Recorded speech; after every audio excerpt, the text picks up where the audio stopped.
Claire Scott, céramiste. D'aussi loin qu'elle se souvienne, elle a toujours modelé, découpé, assemblé, construit, créé de ses mains.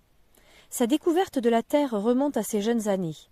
Mais c'est une fois adulte qu'elle décide de s'y consacrer pleinement, transformant sa passion en vocation.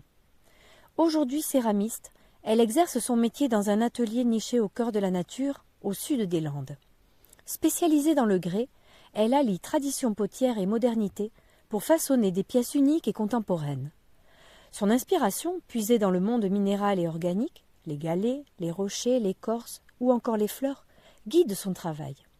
Chaque objet est façonné à la main avec un soin particulier accordé à la recherche des textures et des émaux. Elle expérimente constamment en ajoutant, en déformant ou en retirant de la matière pour concevoir des céramiques destinées à la table. Ces créations, différentes et uniques, peuvent s'assortir ou se dépareiller pour dialoguer ensemble. À travers ces pièces, elle cherche à refléter l'esprit d'une tablée conviviale, un moment de partage harmonieux, mêlant diversité, plaisir et gastronomie. La terre, argile ou grès, lorsqu'elle est cuite, devient un minéral. Autrefois, les premiers hommes faisaient sonner des pierres oblongues pour jouer des rythmes, des sons. Le lithophone, ou littéralement pierre qui sonne. Aujourd'hui, Claire a eu envie de créer une pièce sonore en grès, la matière principale qu'elle travaille au quotidien. L'idée de départ est de faire sonner la matière minérale, mais elle a choisi, en place de pierres autrefois trouvées dans la nature, de réaliser une pièce ornementale, non plus seulement pour être vue, mais aussi pour être touchée, afin de sonner, chanter et résonner. Elle a donc réalisé un ensemble composé d'une grande pièce arrondie et creuse, pourvue de segments saillants de différentes tailles, à la fois ornement et relief, sur lesquels on fait courir un morceau de bois, source de son. Avant de poursuivre, quelques précautions. Ne pas s'appuyer sur la jarre. Ne pas pousser la jarre ou pousser quelqu'un près de la jarre ou sur elle.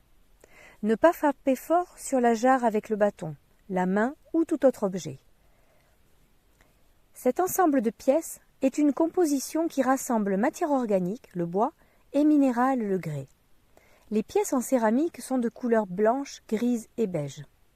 L'ensemble se compose d'une pièce ronde en grès, semblable à une jarre, d'un bâton en bois posé sur elle, un micro de contact ainsi qu'un petit amplificateur sont posés près de la jarre et servent à amplifier le son de l'ensemble.